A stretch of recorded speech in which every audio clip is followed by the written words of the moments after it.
Thank you, Madam Chair, and I appreciate the panelists for being with us today. Although I wish we were all here in person, I'm still trying to get used to all this Zoom. But hopefully here in the near future, things will be back to normal in Congress.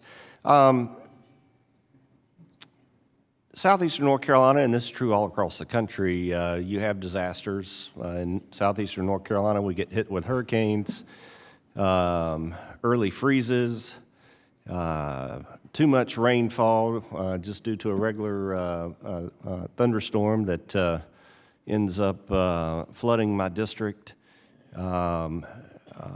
There's obviously disasters of all types that happen all over the country. This question is for the entire panel, basically, or whoever wishes to chime in. But I'd like to know what you think has worked well with the ad hoc disaster programs that have been put in place. And granted, oftentimes they come late in the game. There will be a disaster, and it takes Congress a while to figure out exactly how we want to handle it.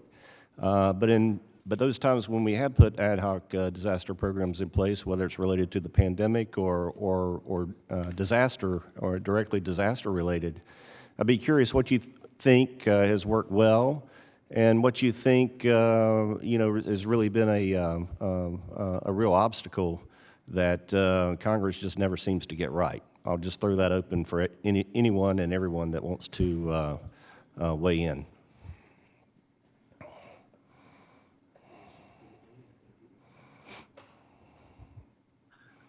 I would weigh in that all of the MFP, the CFAP program, and the WIP Plus program did provide needed support during these last 3 years when things were up in the air. It's often difficult for farmers and to make and economists to provide information to farmers to make decisions as those are formulated. And one of those key times was during the 2019 prevent plant decisions, but the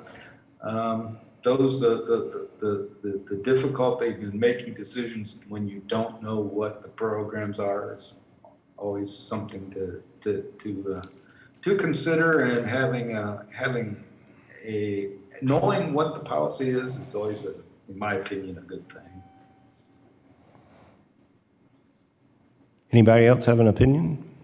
The MFP money moved pretty fast, and that was one thing we appreciated about that. If we qualified for it, we got it. It came in a hurry.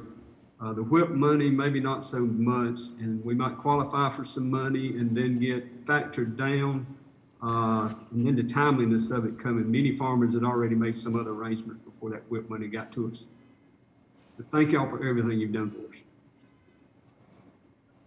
If I could, and I don't have as much experience with crop insurance, I think, as some of my fellow farmers on the panel, but I'm a big advocate for involving the private sector. As I said in my comments, I think independent insurance agents play a vital role, and for us, PPP was a huge benefit, and being able to deal directly with the bank or banks to secure that support was critical. So the private sector plays an important role.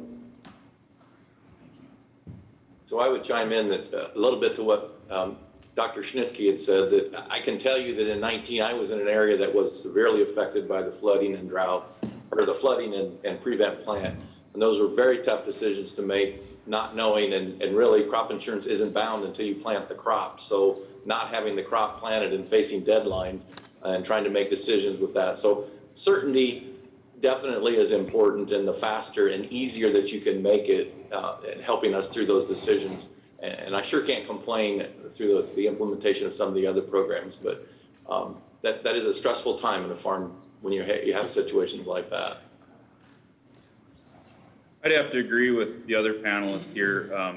Obviously, crop insurance serves very well in many of these cases, but these extra programs have been extremely beneficial.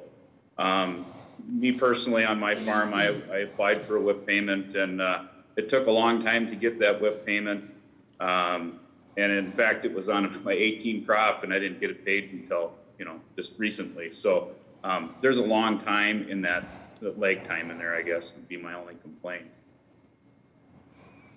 Thank you, Mr. Chairman. My time has expired.